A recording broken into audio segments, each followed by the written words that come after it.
గత కొద్ది రోజులుగా ఈ రాజన్న సిరిసిల్ల జిల్లా వ్యాప్తంగా దట్టమైన పొగమంచు వలన ఉదయం పూట చాలా ఇబ్బందికరంగా మారింది. ప్రధానంగా మనం ఇప్పుడు ప్రస్తుతానికి వేములవాడ ఈ ప్రధాన ఎంట్రన్స్ దగ్గర ఉన్నాము. మనం ఇక్కడ విజువల్స్‌లో చూడొచ్చు. ఇక్కడ ప్రధానంగా 3 జంక్షన్‌లు ఇక్కడ విజువల్స్‌లో చూడొచ్చు. ఇది ప్రధానమైన వేములవాడకు వచ్చే ప్రధానమైన రహదారి. ఈ రహదారి గుండానే ఇటు హైదరాబాద్ కావచ్చు, అటు వరంగల్ కావచ్చు, మిగతా నల్గొండ అన్ని జిల్లాల నుండి ప్రధానమైన భక్తులు ఇదే దారి గుండా వస్తుంటారు.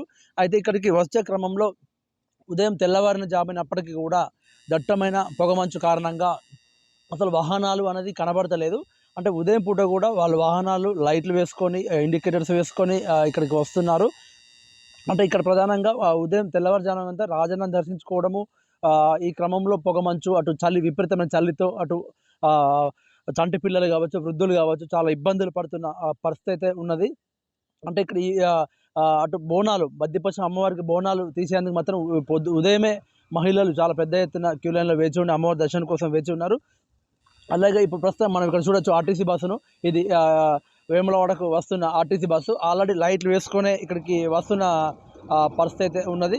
ఇది మనకు సిరిసిల్ల, హైదరాబాద్, కామారెడ్డి నుండి ఇక్కడికి వచ్చే ప్రధానమైన దారి ఇది. ఇక్కడికి ఉండి ఇది ప్రధాన చౌరస్తా అంటే నందికామన్ చౌరస్తా అంటారు ఇక్కడికి.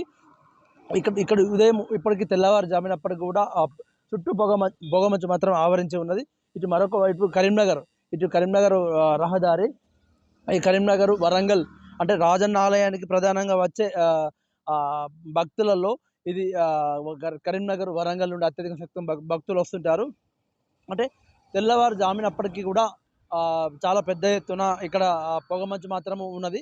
అలాగే ఉదయం పూట వ్యవసాయ పనులకు వెళ్ళే వాళ్ళు మాత్రము చాలా ఇబ్బందులు పడుతున్నారు. అటు ఉదయం పూట పనులు చేసుకునే అటు పాల ఉత్పత్తిదారులు కావచ్చు, ఉదయం పూట వర్క్ చేసుకునే చాలామంది అంటే ఉదయం పూట పనులు చేసుకోలేని పరిస్థితి అయితే ఇక్కడ నెలకొన్న పరిస్థితి.